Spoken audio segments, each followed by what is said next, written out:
The extraordinary life of Princess Alice, the Duke of Edinburgh's mother and the Queen's mother-in-law, is one of the best-kept secrets in royal history. A daredeviling story that would be worthy of any great Hollywood film. Born in Windsor Castle, she begins life as a privileged royal. She was almost Diana-like because she was regarded as the prettiest princess in Europe. But from the start, Alice is no ordinary princess. She was basically stone deaf. She serves as a nurse on the front line. She goes on to face huge personal challenges and is committed to an asylum. She is hearing voices that she's in a relationship with Jesus Christ. But she would overcome these struggles to help those in need.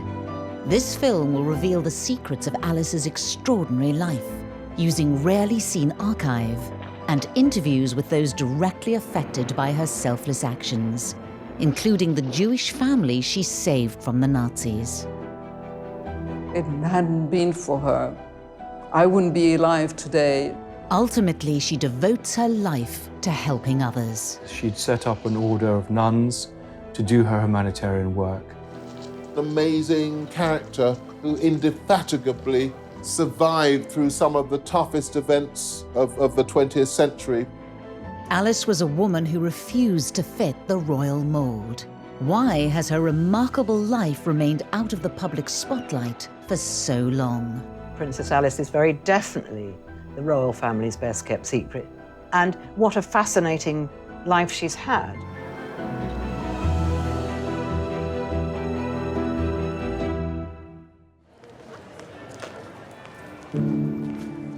On a winter's day in December 1969, London goes about its business largely unaware of the sadness within the walls of Buckingham Palace.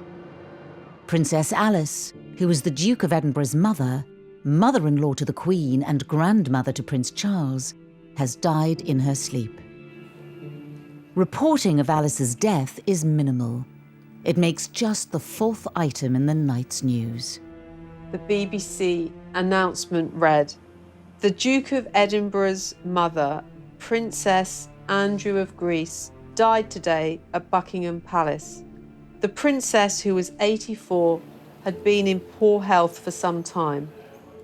Princess Andrew, or Princess Alice, her own name, was the daughter of Prince Louis of Battenberg." It's a very unremarkable announcement. Her own life isn't reflected here at all.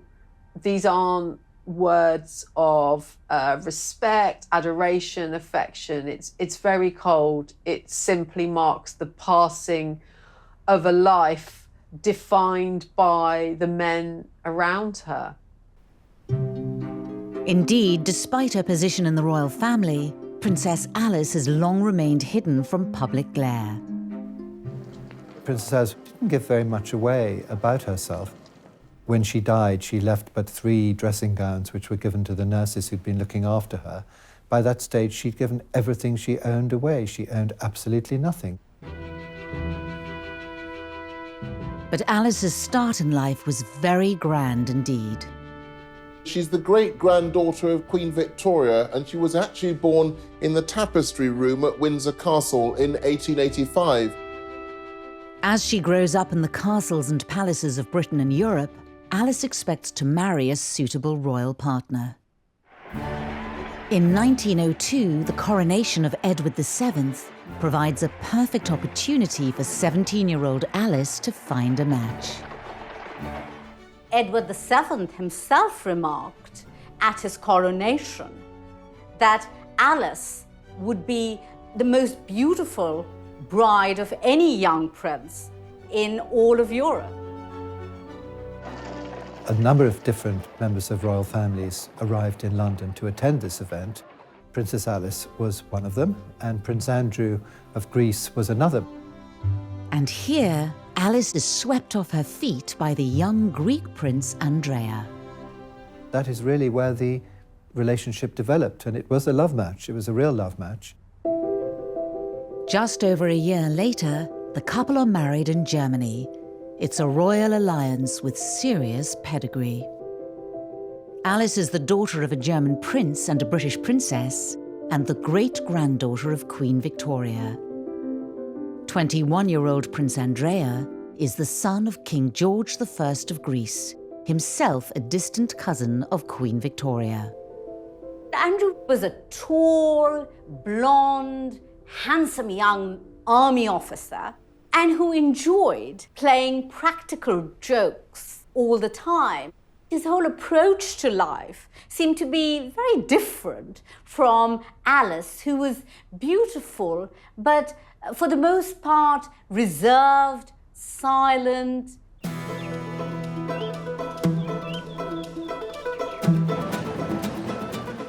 The newlyweds head for Athens in 1904 to start their married lives together at the royal palace. It's a dramatic change from Alice's life so far. Athens must have been kind of a cultural wilderness in certain respects for Princess Alice, and the palace itself wasn't exactly Grand Luxe. The royal palace in Athens was, by all accounts, rather drafty and dark. A more significant problem for Alice is that the Greek monarchy is not a stable one. Greece had only existed as a country in its own right for 70 years, following the breakup of the Ottoman Empire. So it had to create its own monarchy.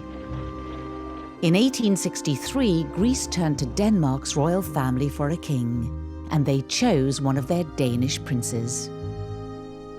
King George I of Greece had been imported from Denmark, so none of the Greek royal family had any Greek blood whatsoever. They had Danish blood and they had Russian blood. Despite the national ambivalence to the new royal family, the Greek people take to Alice immediately. She certainly provided a great injection of glamour into the Greek royal family. She was a bit almost Diana-like because she was regarded as the prettiest princess in Europe. She quickly learnt to speak Greek and she quickly started producing children. Alice enjoys her new life in Athens. Within 2 years, she has given birth to 2 daughters, Margarita and Theodora. But there are clear signs that trouble lies ahead for Alice and for her family elsewhere in Europe. The beginning of the 20th century was a difficult time for the European monarchies. There was unrest, particularly in Russia, and this unrest was also to be found in Greece. A sense that monarchy had had its day and revolutionaries were beginning to, if not seize power, at least to agitate for power. A tragedy in Alice's family, born out of this unrest, would prove to be a huge turning point in her life. Her favorite aunt, Grand Duchess Ella, lives in Russia with her husband Sergei, the Governor General of Moscow, a man with dangerous enemies. And in 1905, Grand Duke Sergei is horribly assassinated by a bomb which blows his carriage into smithereens outside the Kremlin. And this had a profound impact on Ella, who gave up her material wealth and used her time and resources to feed the poor and become much more religious and set up a convent. Alice goes to visit Russia, I think in 1909, and she sees the amazing work that her Aunt Ella is doing, which directly affects Alice and affects how she chooses to lead her own life. As Greece edges closer to war with its neighbours, Alice would soon be given the chance to follow in her aunt's footsteps and risk her life to help others. By 1912, Alice has been living as a Greek princess for 8 years. She and Andrea now have 3 daughters. Cecile was born in 1911. However, their lives are set for a dramatic change as Greece goes to war in a bid to seize new lands. There was a particular war in 1912, the First Balkan War. The Ottoman Empire, which had been so dominant in the Balkans for hundreds of years, was crumbling. So Greece was wanting to expand north and eastwards, taking over some of the Ottoman territories. which historically had many Greek occupants. And the Greek royal family are absolutely at the centre of this because Andrea is a military officer, so he's on the front. As her husband heads off to the battlefield, Alice takes the bold decision to leave her 3 children behind and follow him to the front line. Alice felt that she needed to do something for her adopted people. She goes to the front lines and works as a nurse. Alice immediately threw herself into the whole business of sort of creating field hospitals, taking part in operations. For a young woman in her 20s with no medical training, she shows great grit and innovative sense. In a series of letters that she wrote to her mother, she describes these appalling conditions in quite grisly detail, that the corridors were running with blood and people were minus arms, minus legs. And Alice was having to deal with all this, but she wanted to deal with it because the calling from her was that she was helping, and she really was helping. Alice has yet again proven that she can overcome great personal challenges in her life. As a child, it was realised all was not well. She was a very bright young girl, but at first her learning was slow because she had this problem, first of all undiagnosed and then later diagnosed as deafness. Her mother believed in a kind of tough love and had a sort of let's get on with it kind of attitude, and didn't treat Alice any differently from her other children. And let her learn how to lip read and let her fight her own battles rather than mollycoddle her. Alice rose to the challenge and became a skilled lip reader. She lip read in German and English, which were her first languages, and later on in Greek and French. So Alice had this very severe disability, which she overcame, but that must have had quite an influence on her personality. 3 years after the end of the Balkan Wars, Alice finds herself in the midst of another war zone. At the outset of World War I in 1914, Greece takes a neutral position. But 2 years later, it has been drawn into the conflict. Of course, the First World War is regarded as the war to end all wars, and it's easy to forget about the terrible suffering in Athens at that time. Athens is bombed by the Allies, and typically Alice, then she has to start helping again. December 1916, there's terrible malnutrition, and so what does Alice do? She joins in setting up soup kitchens, in just trying to get food to the people of Athens in the dark heart of the First World War. As Greece finally joins the Allied forces, the tide turns against the royal family. There was the rise of a Republican movement in Greece during the First World War. They targeted the monarchy as being foreigners, as being parasites on the system, as not belonging to Greece and not being Greek enough. By 1917, Alice and Andrea, now with a 4th baby daughter, are forced into exile in Switzerland with most of the Greek royal family. This is the first time that Alice gets a taste of what it is to be a Greek royal. Alice had no sense of when she would be returning to Greece and indeed what life was going to be like for her over the next few months. And, you know, they weren't luxurious months. As she adjusts to life in exile, Alice receives news of an appalling family tragedy during the Russian Revolution. The Russian royal family, including Alice's favorite Aunt Ella, was caught up in the civil war. And in July 1918, Aunt Ella, along with several other members of the Russian royal family, were driven by the Bolsheviks to the Urals. Ella and 5 male members of her family were taken by the revolutionaries to this disused mineshaft. They were thrown down, and then rocks and stones were thrown on top of them, and a grenade, which obviously killed them. But until that moment of their death, they were stoic and they were singing psalms and saying prayers. Alice is grief-stricken, of course, but she's even more admiring of the strength of courage and will. Relief and respite finally comes to Alice in 1920, when the exiled king is restored to the throne in Greece. In this rare piece of footage of them together, Alice and Andrea are now back in the land they call home. Andrea and Alice and their 4 daughters by this time, they spent most of their time on the island of Corfu at a villa called Mon Repos. And that's where Alice and the 4 girls and their servants and their British nanny, Miss Roos, are living in 1921, when at last the beloved 5th child and longed-for son is born.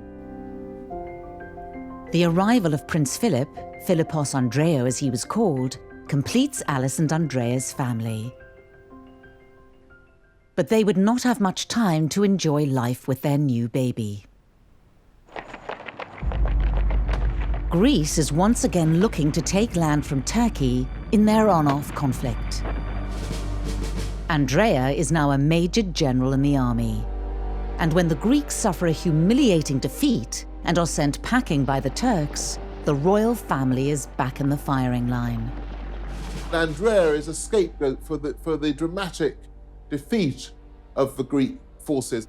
He comes back to Athens in disgrace, is arrested, is accused of high treason, is put on trial with other officers. The other officers are actually executed.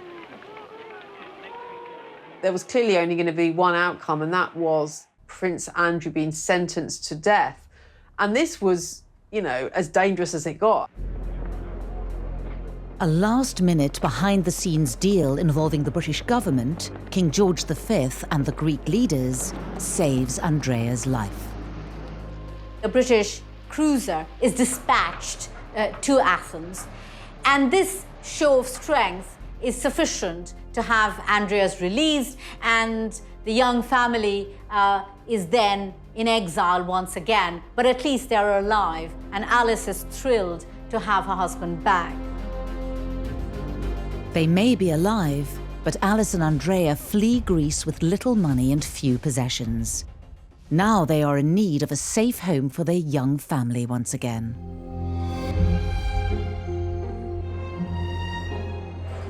Andrea was lucky that his brother had married somebody rich called Marie Bonaparte, and they have several properties on the outskirts of Paris, and they gave one of these properties to Andrea and Alice as a home for their children, because Andrea and Alice had to leave everything behind.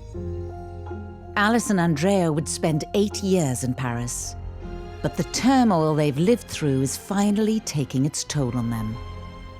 This phase was very difficult for Princess Alice because she had been through enormous amount of trauma and all those deaths in the family, and her husband almost being put to death himself.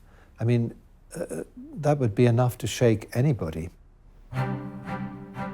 As their time in exile wears on, Alice's behaviour becomes increasingly erratic. Behaviour that would lead her family to take action that would scar her for years to come. 1928, Paris. Princess Alice and her family are now safe, living in exile. But for her, a personal inner struggle is about to begin. One that will define the next 10 years of her life. In 1928, she converted to the Greek Orthodox Church, which having actually been a Lutheran all that time, so that showed a spiritual growth in her. A relaxed Alice can be seen in this rare footage. Just a year later, the memory of the brutal murders of her relatives in Russia and the increasing alienation in France all start to take its toll, and Alice's religious fervour increases. She decided that she was able to heal, and she had what she called healing hands. That becomes quickly overshadowed by Alice's declarations that she is hearing voices, that she's in a relationship with Jesus Christ, that she's having a physical relationship with Jesus Christ. I mean, she's beginning to be clearly suffering from religious delusions, which of course become really distressing to those around her. Alice's sister-in-law, Marie Bonaparte, is a trained psychoanalyst. She recommends Alice should see Dr. Ernst Simmel at Schloss Tegel near Berlin, the first inpatient clinic for psychoanalysis. Alice did not want to go to the Tegel clinic because she didn't see that there was anything wrong with her. But when her doctor said that Jesus had told him that she needed to go, which was certainly a fairly sneaky way of doing it, Alice obviously agreed, and she went to the clinic. After therapy sessions with Alice, Dr. Simmel diagnoses her as a paranoid schizophrenic. It was believed that her mental illness was a result of sexual frustration, that she'd fallen in love with a young Englishman, and this was an unrequited relationship, and that had made her really go mad by suppressed, repressed sexual desire. And in another twist to Alice's story, Dr. Simmel takes her case to his colleague, the founder of psychoanalysis, Dr. Sigmund Freud.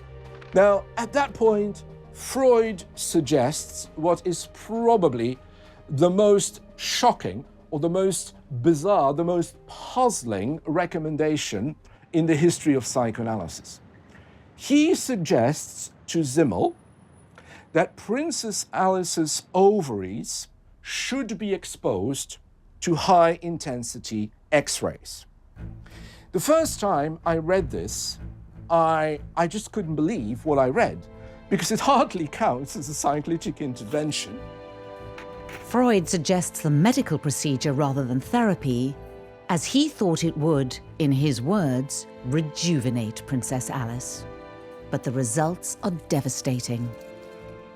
Because the exposure of the ovaries to high-intensity X-rays would effectively mean, to use a strong word, that Princess Alice would be castrated, that her menopause would be accelerated and so would be rendered sterile.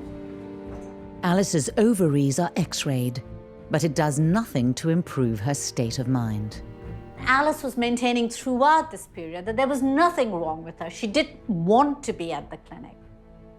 Nevertheless, she was forced to undertake some of this treatment against her will. She stayed there from February to April, when she discharged herself. Alice's suffering doesn't stop there. Her mother, Victoria, perhaps embarrassed by Alice's behavior, conspires with the family doctor to send her to another clinic.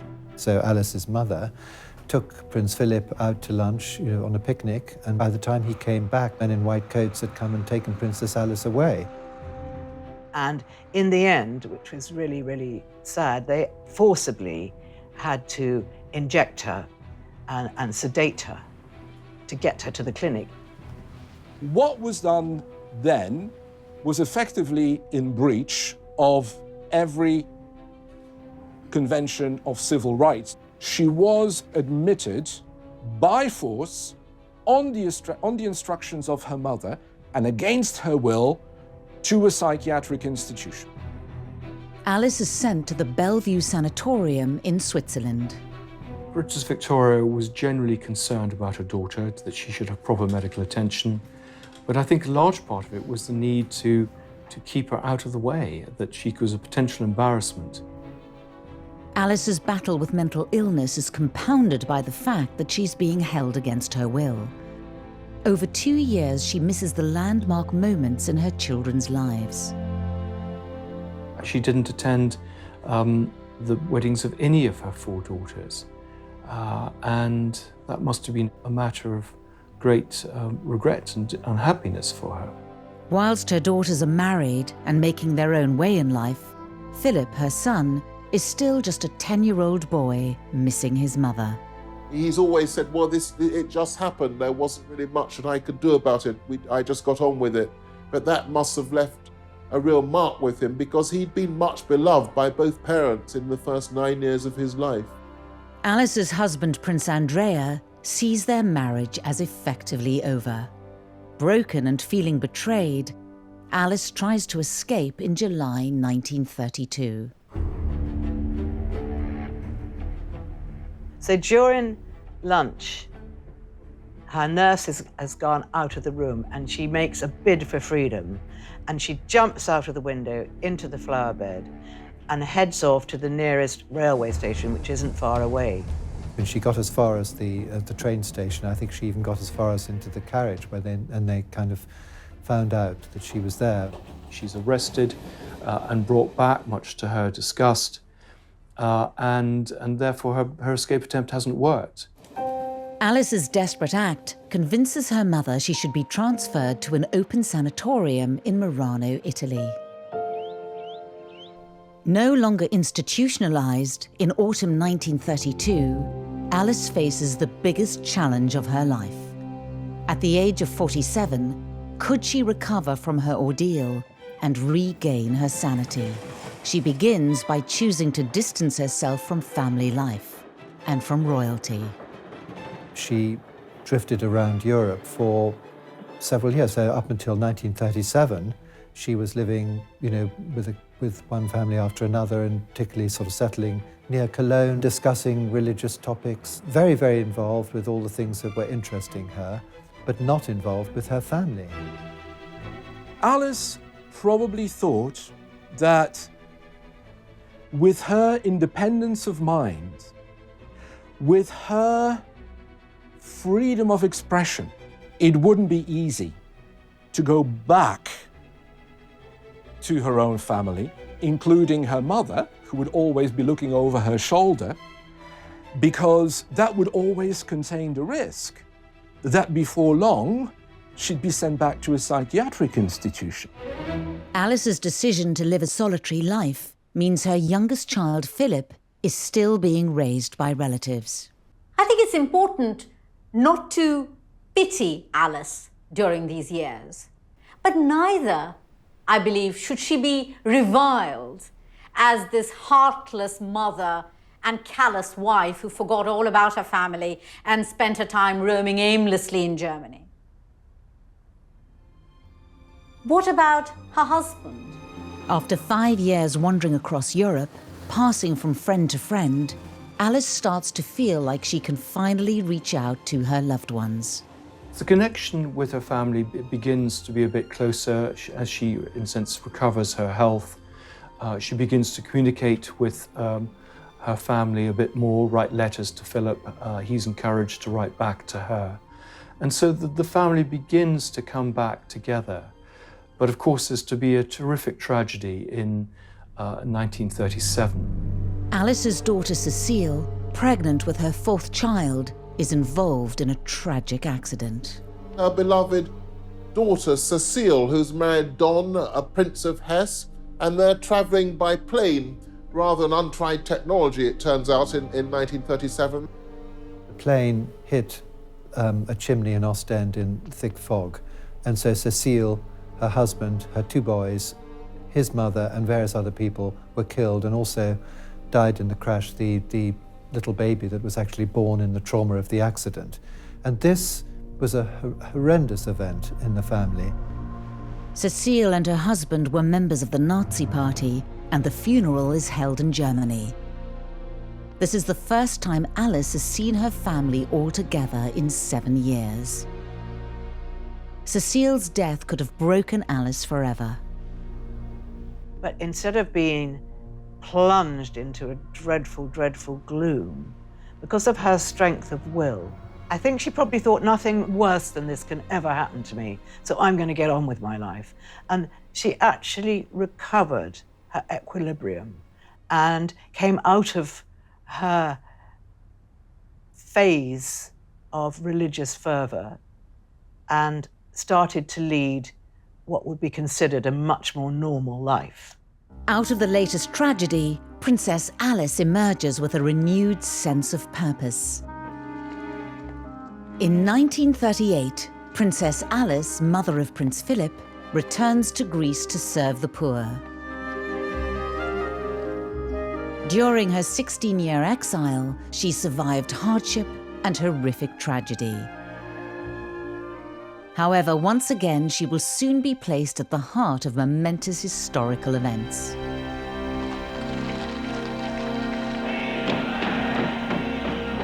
The onset of World War II requires her to draw on her reserves of courage and bravery. When German tanks roll into Athens in April 1941, the Greek royal family flee to safety. Despite the dangers, Alice decides to remain, to continue her work. I don't think that Princess Alice ever really wanted to leave Greece. I mean, that was where she belonged. She was a Greek princess by this stage, and she felt that's where she could be most useful. The Nazi invasion has devastated Athens, and thousands are left destitute and starving. Alice helps by volunteering for the Red Cross. I think one of the extraordinary things is, given the scarcity of food, that she's able to create one of the largest soup kitchens in the world at the time. And it says something about her determination, her contacts, and her ability to get things done, that it's such a success. And she feeds thousands, particularly children, young children, who are either orphans from the war or refugees, those who are helpless. This is Alice at her humanitarian best. As war continues to rage in the Greek capital, Alice is undeterred from carrying out her work. She's completely fearless. While bullets are flying, she's on the streets of Athens taking supplies to people in need. And she's heard that you don't hear the bullet that kills you. And she says, I won't hear it anyway because I'm deaf. However, Alice is about to take an even bigger gamble with her own safety. Athens is home to around 8,000 Jews. Amongst them, the Hamaiki Cohen family, prominent members of the community who have ties to Greek royalty. Evie Cohen is their only surviving direct descendant. At the beginning of '43, it became obvious that the decisions against the Jews to take them to concentration camps was starting to be obvious. My family had to go in hiding.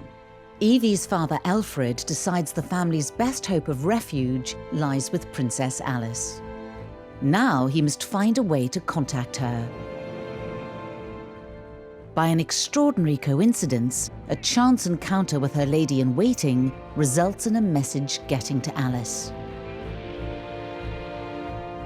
I'm going to read out part of the text my father had written about this part of the story.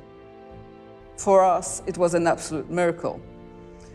In short, that lady immediately went to see the princess, and an hour later, we were informed that the Princess Alice would be more than happy to take in my mother and sister. I think it was Alice taking an enormous risk because she may have faced a firing squad because she had harbored the Jewish family.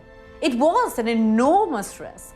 When the German generals came round looking for any Jews and perhaps having been tipped off that perhaps there were Jews being sheltered by Princess Alice, she said simply, I can't understand, I don't know what you're talking about.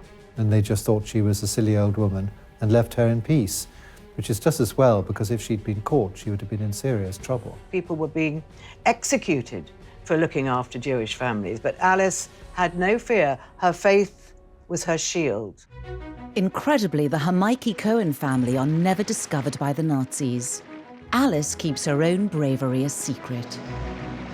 If it hadn't been for her, I wouldn't be alive today to say all this.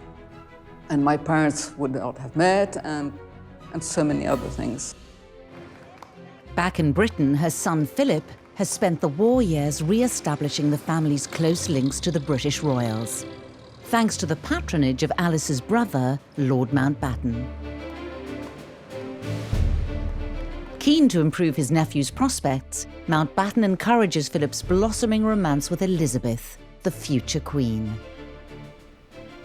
Alice found out that her son was falling in love with Princess Elizabeth, and she was, of course, delighted.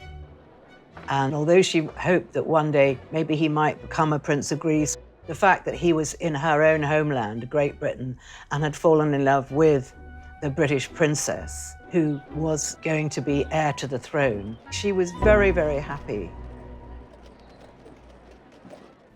Soon after Philip and Elizabeth's engagement is announced, Alice travels to England to see them. Keen to provide her son with the engagement ring, she had already arranged for some of her royal jewellery to be retrieved from a secure bank vault in Paris.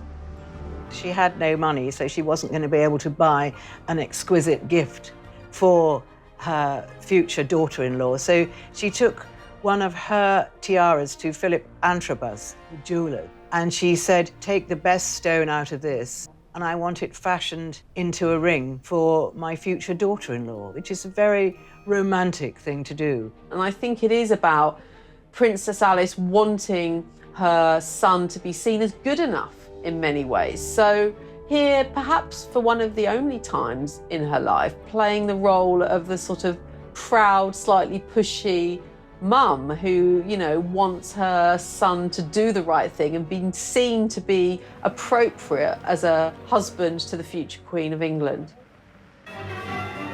On the 20th of November 1947, Philip and Elizabeth prepare to walk down the aisle at Westminster Abbey. The eyes of the world are centred on Buckingham Palace. Two greys draw the Irish stagecoach. Inside, Her Royal Highness Princess Elizabeth and her father. In one of the rare occasions she steps back into the royal limelight, Alice is present amongst the crowned heads of Europe.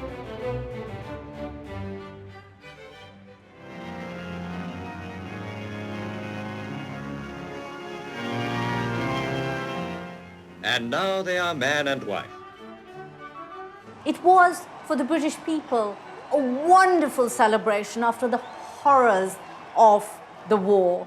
It was a joyous occasion, and Alice was very, very moved to see her son so happy. In the official wedding photograph, Alice can be seen standing next to the Queen's grandmother, Queen Mary. Her life has come full circle at the age of 62. There she is in her lovely purple velvet outfit at the wedding, in the wedding photographs. And this must have been a moment of great pride for her that lovely Lilibet was marrying her marvellous son, Philip. And it was, you know, a new beginning. Over 40 years since she first left England, when Prince Charles was born the following year, Alice is firmly back in the bosom of the royal family. Philip and Elizabeth have their first child, Prince Charles, and Alice is absolutely delighted. She's thrilled. She's very much included as part of the family. After their years of separation, Philip wants his mother to stay in England. But ever the individual, she shuns royal life and beats her own path, sticking to her charity work in Greece. I think that after Prince Philip had married Princess Elizabeth, she felt that to some extent she could then do what she liked. You know, her daughters were all married and they had families of their own, and he now had a family of his own. So she fulfilled this long-held wish to found a nursing sisterhood. Despite not taking formal vows herself, in January 1949, Alice founds a nursing order of Greek Orthodox nuns on the island of Tinos. She is now able to do what she had long wanted to, that is to follow in the footsteps of her beloved Aunt Ella, who had set up an institution of nuns dedicated to service, to serving the community, not shut up in a distant cloister, but living amongst the people, those whom she could help. And Alice wanted to do the same. And I think this is what motivated her finally to set up her sisterhood. Alice is at last fulfilling what she sees as her life's mission.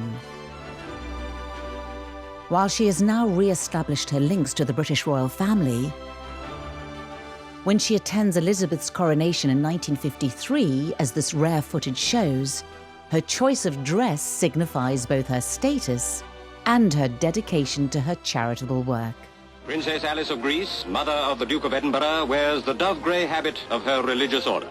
People are surprised to see her dressed in her nun's outfit. But this is no ordinary nun's outfit. This outfit was made by the couture house Balmain in Paris. So she is a nun, but she's a very stylish nun. But despite her royal connections, her religious order is running out of money. For Alice, who had no real funding behind her apart from what she could raise herself and she could raise from her family, the sisterhood desperately needed funding and started to fail. But she knew she couldn't keep it going forever because, unlike Aunt Ella, she didn't have personal wealth to keep something like this going, and it was just running down, sadly, for her. The end of Alice's dream finally comes in 1967. After a military coup, King Constantine II has to flee Athens. The whole Greek monarchy are potentially in danger. Once again, the position of the Greek royal family becomes very threatened and precarious, and so it's seen that right now, really, Alice has really come to the end of the road in Greece. She needs to be rescued. She simply can't stay there. It's not safe for her to stay there. When Queen Elizabeth hears about her mother-in-law's fate, action is taken and she's flown back to Britain. She was very unsettled to begin with and complained and made a fuss. But eventually, she realized how lucky she was. She made friends in the way that she always made friends, and she settled down and she was very happy. Alice has finally found safety and stability in Britain after decades of selfless devotion to others. But she's set on doing things her own way. We know that she liked to smoke, that she smoked woodbines, and so courtiers would know that she was coming before they saw her by the smell and the smoke of her cigarettes. And of course, she would also move around in her nun's habit. So a very odd spectacle by all accounts. Princess Alice couldn't have been more different than the Queen Mother, who was the other grandmum, and who was, a wonderful self-publicist, going out and doing all her role duties. Alice was the very opposite to that. There she was, smoking in her nun's outfit. But the children liked her. Prince Charles really liked his grandmother. She used to tell him tales about Queen Victoria, which he loved to hear. After 2 years of getting closer to her son and his family, Alice starts to become infirm. On the 5th of December 1969, aged 84, she dies peacefully in her sleep. The funeral itself was a relatively small affair. I suppose in keeping with Alice's own life, which had always emphasized service rather than status. Prince Philip, he said what an extraordinary thing it was that she had been born in Windsor Castle, and after a difficult life of wars and tragedies and separations and living in different lands, she had come back to Windsor Castle again. Before she died, Alice gave very specific instructions about her final resting place. She wanted to be buried in the Russian Orthodox church in the Mount of Olives by the side of Aunt Ella. So a very particular request and a very difficult request to honour. It isn't until 1988 that Alice's family are able to fulfill her dying wish to transfer her remains to Jerusalem. Despite the dangers she had faced during World War II, Alice's work was not recognised until long after her death. In 1994, Prince Philip was in Israel to see his mother posthumously awarded the title of Righteous Among the Nations by the Yad Vashem Holocaust Remembrance Center. The award was given for Alice's bravery hiding the Hamaiki Cohen family from the Germans during World War II.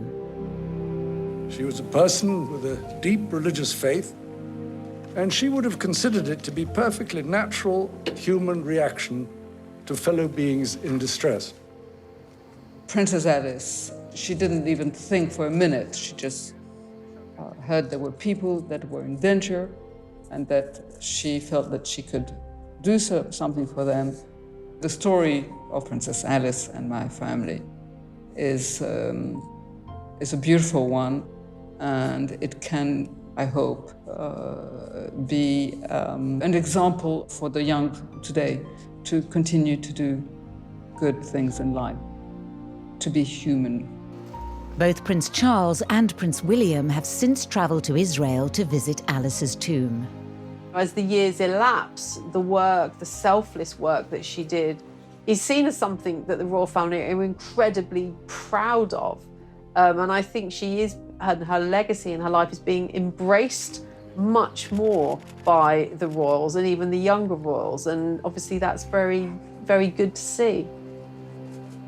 I think she's been a great influence, and I think, you know, on the whole royal family's attitude to humanitarian activities.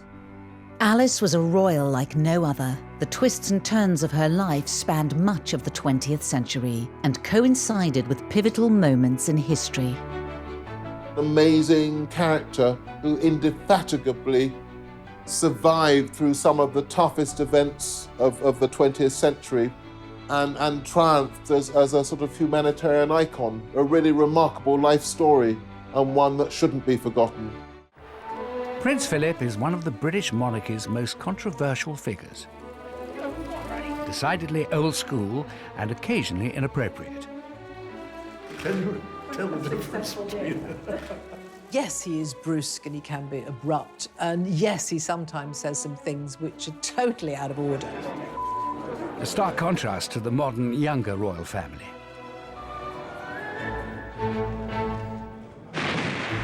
But before he joined the House of Windsor, Philip's life was an epic tale of war.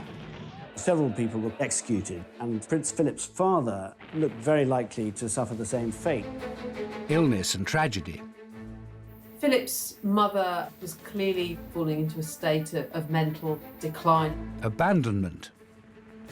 His father was living with a mistress in Monte Carlo. And heroism. Prince Philip probably saved hundreds of lives on his ship by his very, very swift action. It's a life that dashes from the war-torn Mediterranean. A royal family running for their lives, pretty much as dramatic as you can get. To the streets of Paris and the school halls of Nazi Germany. Well, he would have been exposed to all of the doctrine that was being pumped out by the Nazis at that time.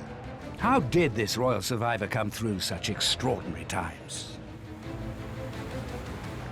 Having such a troubled childhood, it's given the backbone to him to put up with anything. And could Philip's experiences before joining the House of Windsor explain his later life of service and devotion? There was nothing of a home life for him.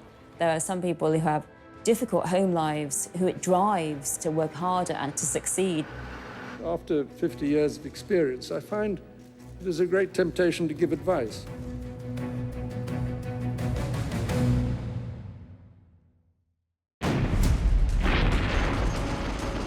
Turkey in 1922.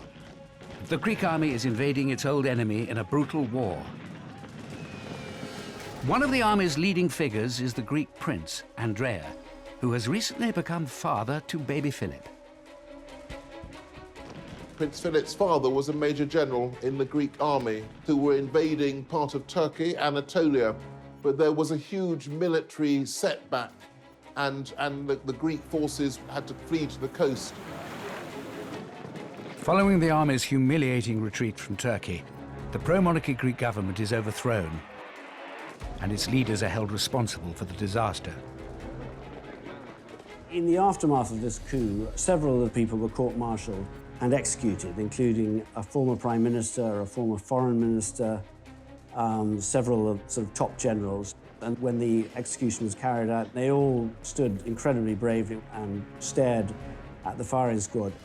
Prince Philip's father looked very likely to suffer the same fate. This is a really precarious time for Philip. suddenly, really the rug is pulled beneath his family's feet. Philip's father's life is only spared by the court when his cousin, the British King, George V, intervenes. Somewhat surreptitiously, I think, George V was very instrumental in organising the escape from Greece of his cousins, including Philip, a babe in arms, who was taken onto this ship. Of course, there was no cot, no crib for him, and so the sailors engineered a cot for him out of old fruit crates. It is a dramatic start in life for Prince Philip. Born Philippos Andreou in Corfu just 18 months earlier, in June 1921. He was born on the dining room table, in fact, of a beautiful villa in Corfu called Mon Repos. And he was born on the dining room table because the surgeon thought that was the best place for Alice to give birth. And by all accounts, he was a very much wanted and loved young son. Philip's mother, Alice, is a princess of the German House of Battenberg, with illustrious British ancestral roots. Prince Philip's mother was Princess Alice of Battenberg, and she was born in 1885 in the presence of her great-grandmother, Queen Victoria, in Windsor Castle. Philip is the great-great-grandson of Queen Victoria. His parents have royal lineage right back through to the British royal family, but also to the Greek and Danish thrones. He was very, very well connected. And by the time he was born, his relations were on practically every throne throughout Europe. Philip's father, Prince Andreou of Greece, is the brother of the Greek king and a full-time soldier. The wars between Greece and Turkey have actually been going on for many, many years, and the royal family and Prince Andreou were very much placed into senior positions in the military. But the military coup following the latest defeat forces the Greek royal family into exile. Philip's family, including his 4 elder sisters, have to flee their homeland. This really was pretty much as dramatic as you can get. And of course, this is now, you know, a royal family really running for their lives. They were able to smuggle some jewellery in their clothes and some money, but very little. It's quite a dramatic start to his life. He has no recollection of the family fleeing in 1922, but it had enormous consequences and led to him being a bit of a wandering boy. Despite their royal connections, when the family flees Corfu with baby Philip, they have no home to go to. From a position of royalty, they are now really looking for refuge. This was the beginning, I suppose, of quite a nomadic existence for Prince Philip. They settled in the home of one of his aunts and uncles at Saint-Cloud in Paris.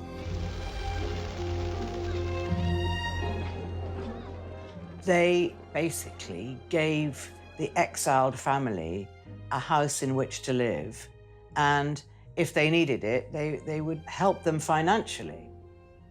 Their life in Paris was fairly stable, but of course they were dependent on charity, basically, and I don't think anybody really likes that very much. And the other point is, of course, that as members of the royal family, they felt themselves dispossessed and, in a sense, pointless. They didn't have anything that they could really do. But Philip's life in Paris is happy and stable, surrounded by his loving family. I think these early years of Philip's life were perhaps the happiest of his childhood, because it was relatively settled for those years in Paris, and his father, Andrea, adored him. His sisters recalled how there'd be gales of laughter when Philip and his father were larking around. He was able to be educated. His relatives paid for him to have a good education. He was multilingual. He speaks, as a result, fluent French as well as German. But when Philip is 8 years old, his happy family life in Paris begins to break down. Philip's mother, Alice, was clearly very fragile in her emotional, psychological health, and There's every sense that the kind of trauma of the events in Greece and their hasty departure really did put her under psychological strain. No one really knows whether she suffered from bipolar disorder or whether she was, in fact, paranoid schizophrenic. Alice felt she communicated with the spiritual world. She took to lying on the floor for great periods of time, waiting for the spirits to tell her what she should be doing. Philip's father, Prince Andrea, has his own struggles with life in exile. I think that Andrea is perhaps unfulfilled because he's had life as a Greek royal, and then he's a major general in the army, and then suddenly he's an exile. And I think a middle-aged prince without a role, that's difficult. Alice's growing mental instability had a profound effect on her marriage, which maybe had never been that strong, but certainly in view of her eccentricities and her mental breakdown, Andrea spent less and less time with the family. Alice's family takes the decision that she needs urgent help. One Easter holidays, the family had gone to stay with some relations in Germany, and Alice's mother organised for psychiatric doctors to come and basically snatch her away. The children were taken out for the day, and she was sort of bundled into the car and driven off to a secure sanatorium. As a result, his father then seemed to somewhat abandon the family.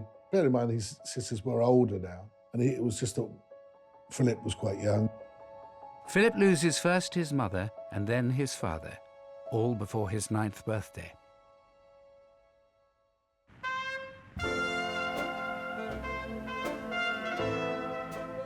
Philip's father ended up living this rather lavish, sort of playboy lifestyle in many ways, with a mistress, moving to Monte Carlo. So quite a different kind of life than the one he'd had in Greece. Philip would see little of either his mother or his father for the rest of his childhood. Prince Philip, as a boy, seemed to take all this in his stride. He was a very cheerful, mischievous, practical joker, and it didn't seem as though he was especially affected by it.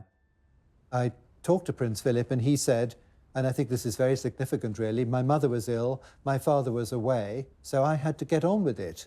And that really is what he's done all his life. Child psychologists would say that he built himself a sort of shell around himself where he could sort of function as this outwardly cheerful person, but he didn't want to have people ask him about how he was feeling, and that would tend to bring out sort of irritation and anger from him. With his parents unable to take care of him, Philip's family now has to decide where the 9-year-old boy should go. Decisions that will shape the rest of his life.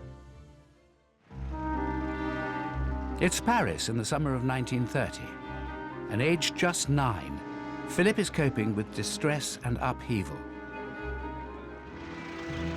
The family decides that young Philip will live with Alice's brother in England.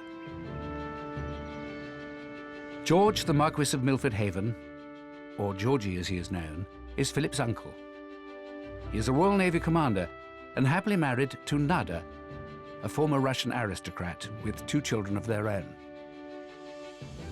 They had this beautiful house in England, in Berkshire, and basically Philip went to live with them and he absolutely adored George, his uncle. Philip is warmly welcomed into the home of the Milford Havens. A home, though, that is probably unlike any other he would experience.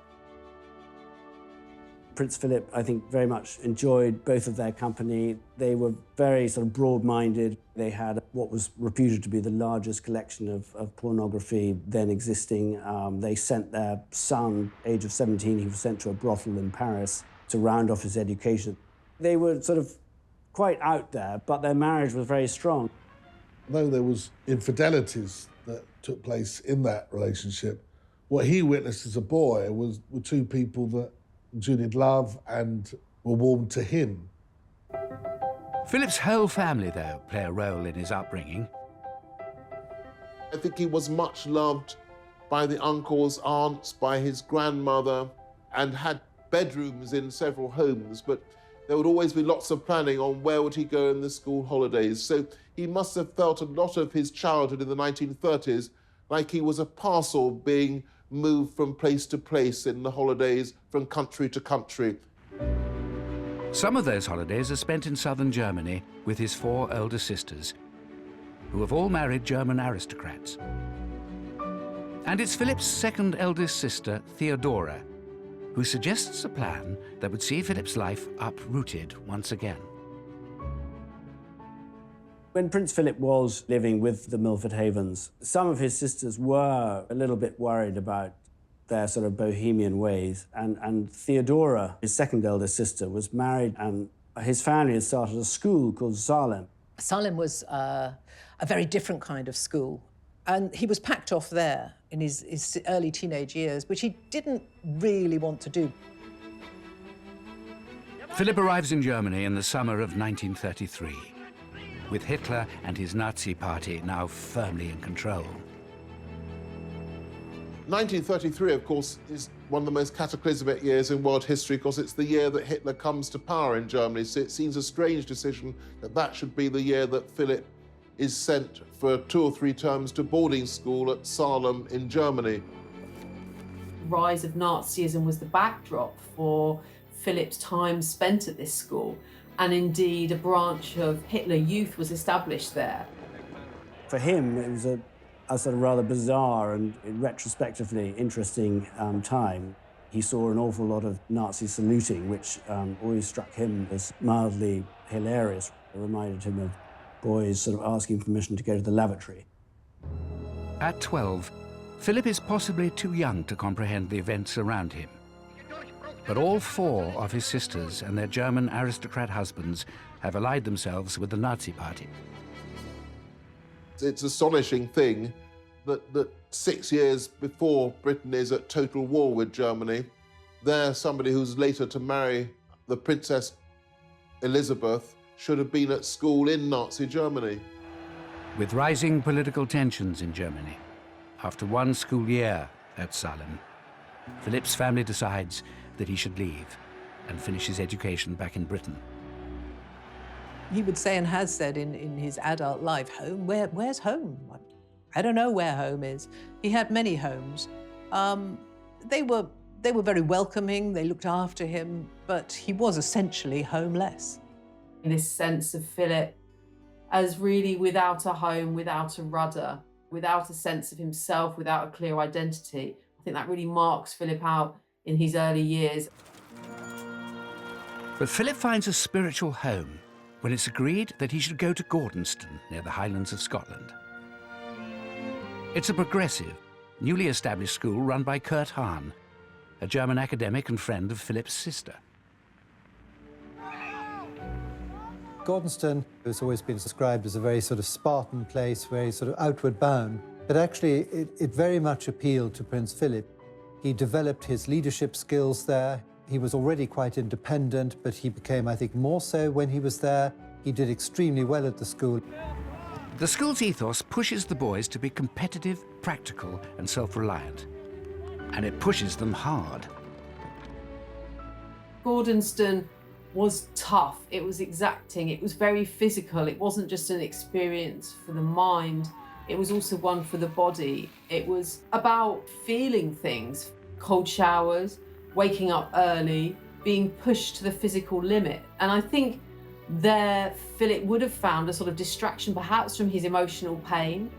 Gordonston was a very, very unusual school in its time. It wasn't your typical British boarding school. It was no Eton or Winchester, but it very much was part of moulding Philip in the outdoorsy, direct person that he became.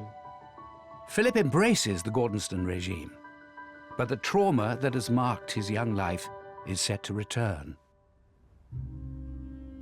It was while Philip was at Gordonston that there was a family tragedy which profoundly affected him, as it did the whole of the family. One of his sisters, Cecile, was coming with her husband and children over to the UK for a wedding. He was called into his headmaster's study to be told that his sister and her husband and her mother-in-law and her 2 boys had been killed in this plane crash. Prince Philip, on hearing the news, didn't break down. His sorrow was that of a man. But I think in Prince Philip's case, it was a sort of indication of how everything else in his life had hardened him in a way. Philip is 16 at the time of Cecile's death. He travels to the funerals at the height of Nazi Germany. Prince Philip, it must have been awful for him to have to know that he'd lost not only his sister, but his brother-in-law and his little nephews. The funeral was a sad affair, obviously, but a very strange affair, really, for him. The streets were sort of festooned with swastikas, and he was sort of part of a procession walking behind his sister's coffin, and he was this sort of forlorn figure in a sort of black overcoat. And within a year of losing his sister and her family, Philip suffers another unexpected bereavement. Shortly after Cecile's death, his favourite uncle, George Milford Haven, died of bone cancer. That's a double tragedy, really, for Philip. And, you know, he had to move on again. Life was just sort of one awful event after another, really, but he seemed to come through them all, and he sort of managed to remain a sort of outwardly cheerful young person. Philip develops an effective coping strategy to deal with the difficulties he faces: the stiff upper lip. When he finished at Gordonstoun, Philip was a very confident and competent young man, certainly on the outside. We'll never, I think, ever truly know what went and goes on inside Philip's head and his heart, because he'd had to, with such a difficult upbringing, have a very iron facade. But inside, he's always been quite sensitive. The void in Philip's life left by the death of his uncle is soon filled by George's younger brother, Lord Louis Mountbatten, who will become highly influential in the course of Philip's life. Lord Louis Mountbatten, the younger brother, really did take a lead in his life, and he was a great mentor. Mountbatten was a real doer. He was somebody who had great ambition, great talent, great networking. One of the first bits of advice Philip takes from his uncle Dickie, as Mountbatten is known, is to follow him into the Royal Navy. After leaving Gordonstoun in 1939, of course, the outbreak of war, Philip enrolls in the Royal Navy College at Dartmouth. And it is a royal visit to the college that summer that would change the course of Philip's life completely. Prince Philip begins his training at Dartmouth's Royal Naval College in May 1939, 4 months before the outbreak of World War II. I think aged 18, he's already a very, very self-sufficient man. These difficulties which have befallen him have toughened him up. He has the advantage of being devastatingly good-looking. He's very, very blonde in those early pictures, and already he's become a bit of a magnet for young women.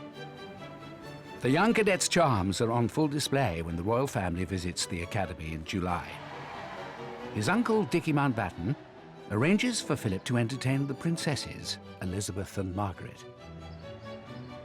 They played a few games, they went on the croquet lawn, they went out to the tennis courts, and Philip jumped over the nets and suggested they do the same. And by all accounts, Elizabeth was smitten. She wrote to Philip to thank him for looking after her and Margaret. And then Philip wrote back. It was his cousin. She was a good contact to have. She was eventually going to be Queen of England. So Philip isn't a fool. So they started sending letters to each other. But Elizabeth is only 13 years old, too young for any serious romantic interest. Besides, Philip has other things on his mind. Less than 6 weeks after that fateful meeting, Britain declares war on Germany. We tried again and again to prevent this war. And for the sake of peace, we put up with a lot of things happening which ought not to have happened. In early 1940, Philip is sent to sea. At first to the Indian Ocean to escort convoys of soldiers. But the young midshipman is eager to be in the thick of the action. And by the following year, he gets his wish. He's transferred to a battleship in the Mediterranean to join the fight against the Italian Navy. There was one particular battle, the Battle of Matapan, which really saw the end of Italian involvement. The Italians took such a pasting, and Prince Philip was in charge of the searchlights during a night engagement. 19-year-old Philip's skill with the searchlight earns him an official commendation, and he is honoured with the Greek War Cross.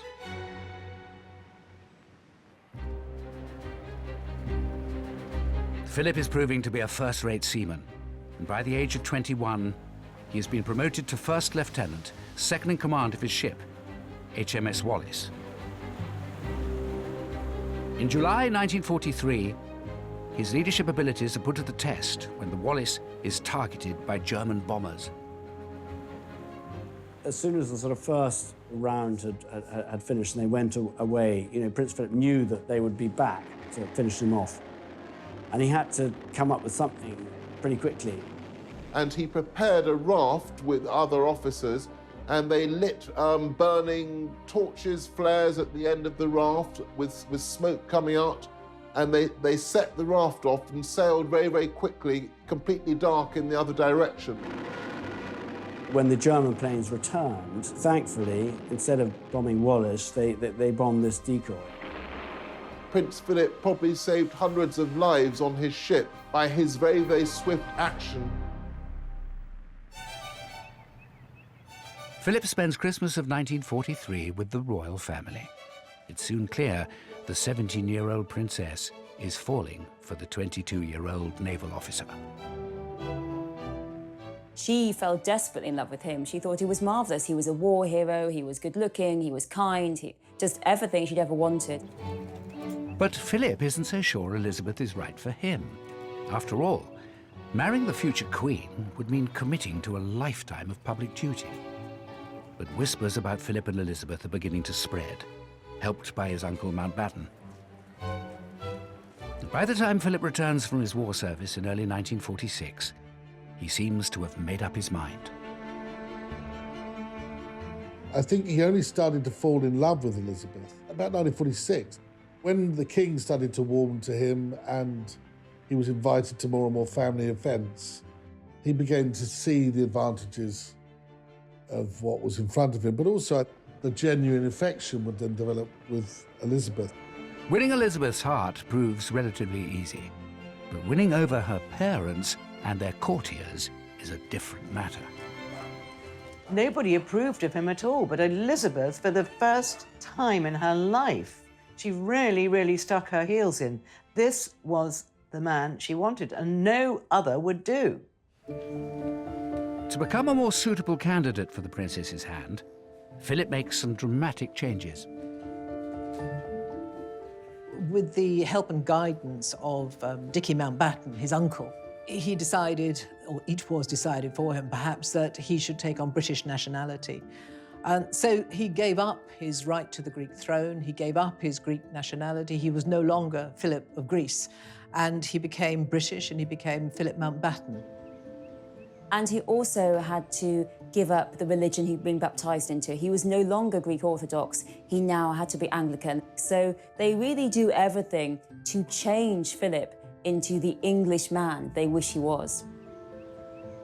I think those quite significant sacrifices was the beginning of a whole series of sacrifices that would then mark out Philip in relation to Elizabeth. He was always going to have to try to conform, to be acceptable.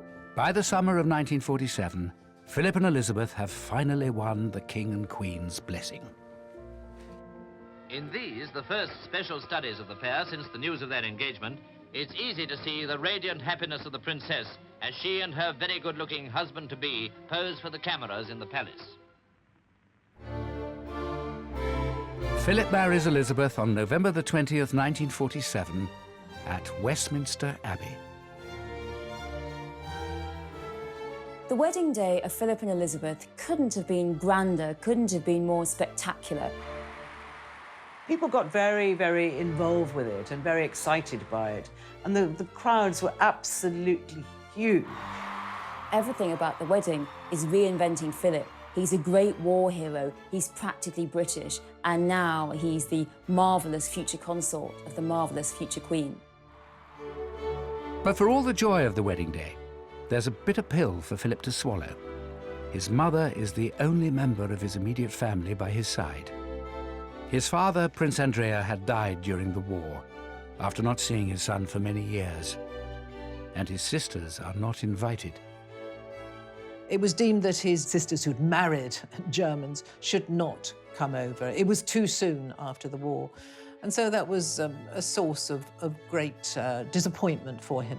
But life as the new Duke and Duchess of Edinburgh is good for Philip and Elizabeth. Their family grows quickly with the birth of Prince Charles in 1948 and Princess Anne 2 years later. Philip put behind him a lot of the difficulties of his childhood, and I think he himself was liberated by forming a happy family. For the first time since his early childhood, Philip has a home of his own, Clarence House in London. And despite taking on some royal duties alongside his wife, he remains on active duty in the Navy. One of the happiest times in the young couple's life was when Prince Philip was posted to Malta. He was out there for quite some time, several months, and Elizabeth went out and stayed with him on 2 occasions, quite protracted stays. And this was a very, almost normal existence for her. And she absolutely loved it.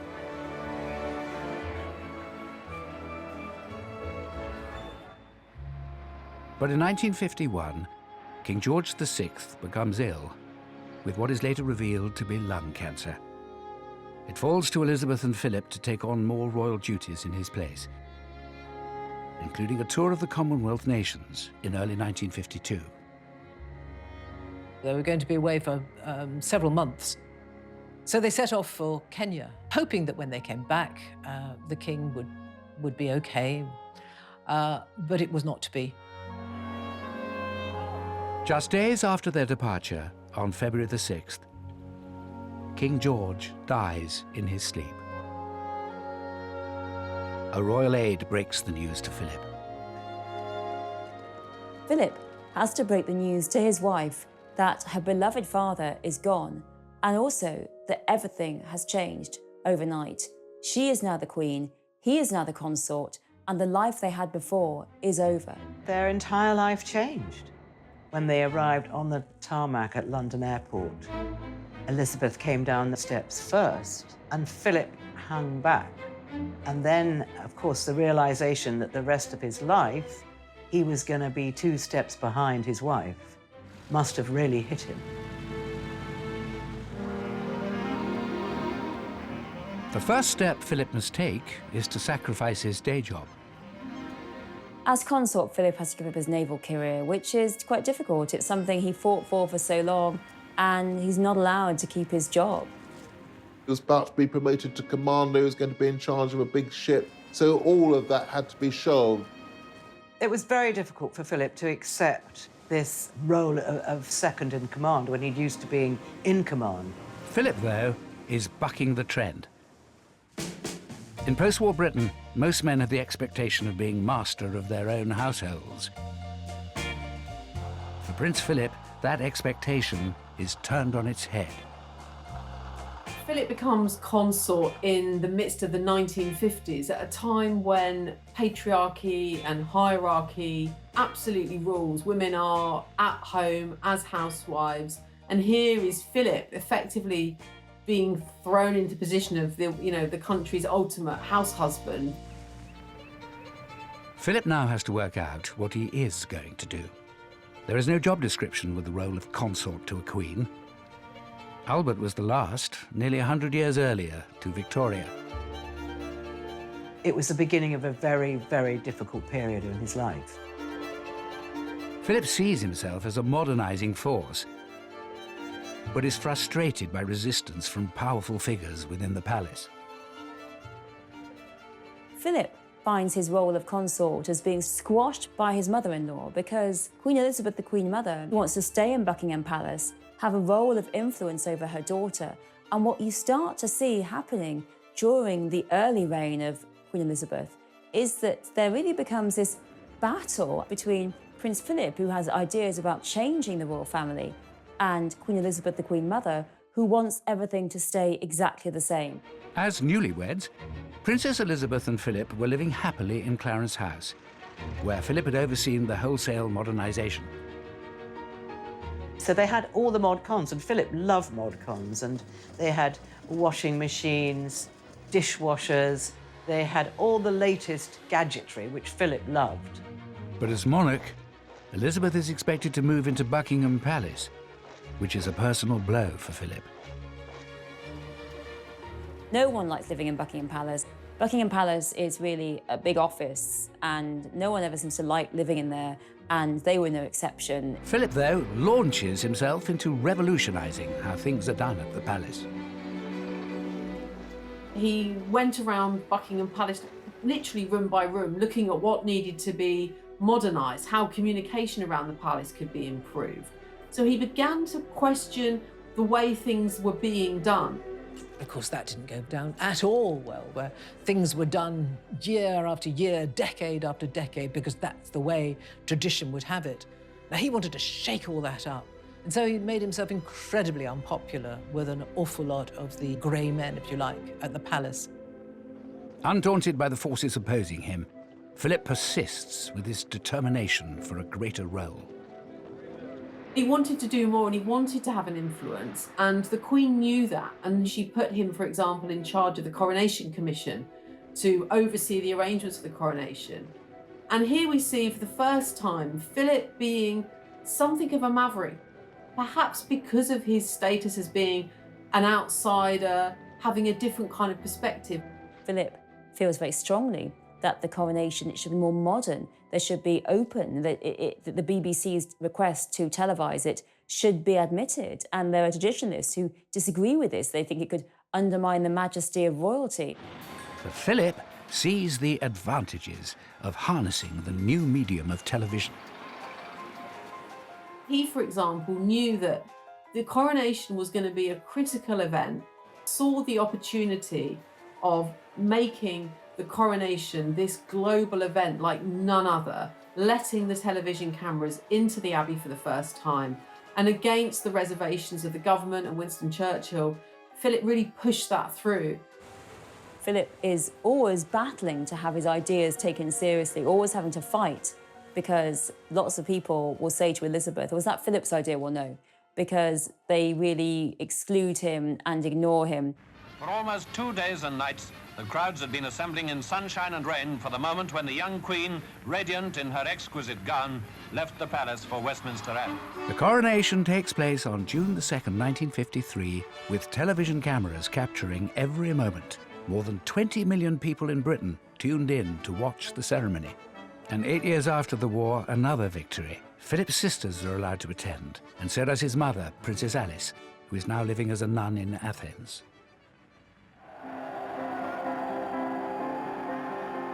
Philip had always been very, very fond of his mother, and I think he was really happy that his mother should be there. But she came in her grey nun's habit, so she was very obvious. It was a great moment for Philip and his relations. But the success of the coronation, both on the world stage and for Philip personally, comes off the back of a body blow for the man in the support role.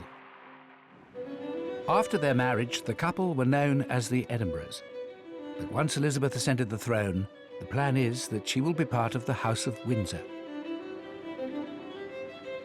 He expected, absolutely expected, that Elizabeth would take his name on marriage and that the children would take his name. So therefore, it would be the House of Mountbatten. Philip's assumption that the family will adopt his surname is political dynamite. Various people, most importantly Churchill, were dead set against this idea and were determined that the name should remain Windsor. There was a big row about it, but Philip lost the argument, and the Queen decreed that her children, Charles and Anne, would be part of the House of Windsor. But during the row, he said, what kind of man am I? I'm just a bloody amoeba, he said. So it was very, very hurtful to him. Philip focuses his energies on where he believes he can make a difference. Inspired by his own education and achievements at Gordonston, Philip establishes the Duke of Edinburgh Reward Scheme in 1956. The life of modern youth isn't all pop music, long hair, and punch-ups. He recently presented gold awards to 127 girls and over 750 boys. He wanted to empower youth. He wanted them to meet the challenges that were facing them. Not in a pampered way, but in a way to try to engage them in society. But Philip finds that he still has his detractors, wanting to curb his ambitions. The politician actually says to him, "This sounds rather like the Hitler Youth," and what a thing to say. It really brings home the anti-German xenophobia there was in Britain at the time. And the fact was that Philip, who'd fought so bravely on the side of the Allies, and that, I think, really reflects how often Philip was blocked openly and subtly and was constantly subject to these people saying, no, stay in that corner, just smile and wave. With his modernisers head on, Philip ploughs ahead, supporting and promoting British innovation. He's literally toured the country at different points, visiting factories, speaking up about British engineering, British science. Ladies and gentlemen, it is clearly our duty as citizens to see that science is used for the benefit of mankind. Prince Philip had this great enthusiasm. It came from the heart, sort of spokesman on behalf of British scientists and British industry, and became a very effective advocate for industries in the period after the Second World War. By the late 1950s, Philip has cemented his position in the monarchy, bolstered by being made a Prince of the United Kingdom by the Queen in 1957. But after a turbulent childhood and a difficult move into the royal household as a young man, how will these challenging times shape Philip in the long years ahead? In his 70 years by the Queen's side, he has carved out a unique role as her most loyal lieutenant and champion of hundreds of his own charities and causes. He's travelled enormously, 22,000 engagements, 800 charities that he's been involved with, and any charity that Philip has been involved with has said, yes, this man made an enormous difference. He is someone who doesn't take easily to compliments, but he has quite simply been my strength and stay all these years. Philip's experience weathering the storms of his childhood has stood him in good stead throughout his royal career. Never more so than in the 1990s, when the royal family was rocked by a series of crises, including the very public breakdown of Prince Charles and Princess Diana's marriage. Philip tries to help. He writes to Diana saying that he understands what it's like to be outside of the royal family, to be seen as an outsider. The sort of things that he wrote to her about were the difficulties that he had had when he had joined the family, the pressures that he'd been under, how he understood the pressures that she would feel. Philip's intervention was not enough to save the marriage. Charles and Diana officially separated in 1992, a year so bad for the royal family that the Queen called it horrific, although she said it in Latin. It has turned out to be an annus horribilis. But worse was to come in 1997, when Princess Diana was killed in a car accident in Paris. Her young sons were staying at Balmoral with Prince Philip and the Queen when they received the terrible news. There was probably no one better qualified or better placed to help William and Harry after the death of their mother than their grandfather, Philip.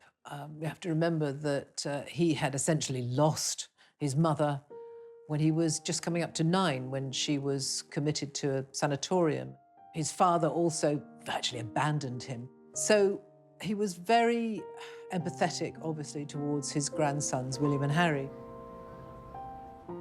Another tragedy from Philip's childhood may have been on his mind when it came to advising the boys about the funeral procession. Prince William and Prince Harry weren't terribly keen on the idea of walking in the procession. Prince Philip took the long view, and he said, I think, when you're older, that you would very much regret not walking behind your mother's coffin. Philip had done it himself behind his own sister's coffin, age 16, walked behind Cecile's coffin, devastated, full of pain.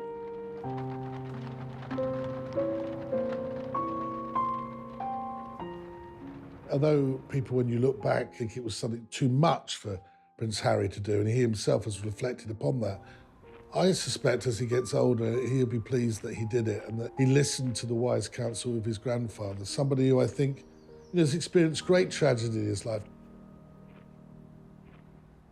The dark days of the 1990s hurt the royal family's standing with the British public.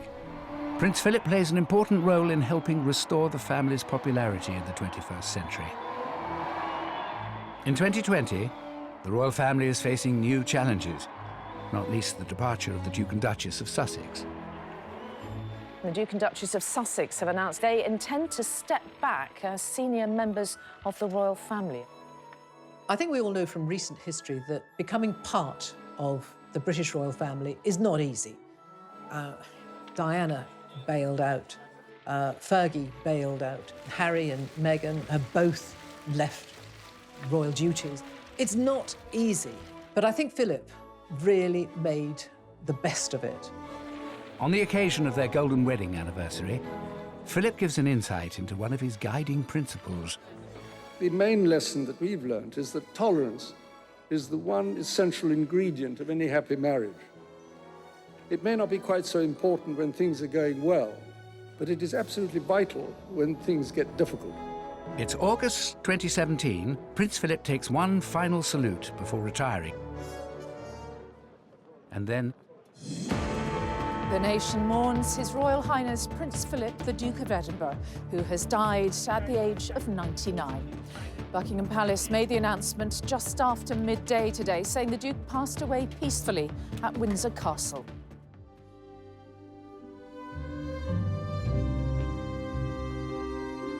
Prince Philip's life was never smooth sailing. Beginning with exile and abandonment, through his wartime heroics and early battles with the royal establishment, to the tempestuous years of the 1990s. But it's these storms that cemented his resilience and strength to succeed in his role, guiding his family, supporting the Queen, and serving the country for more than 70 years.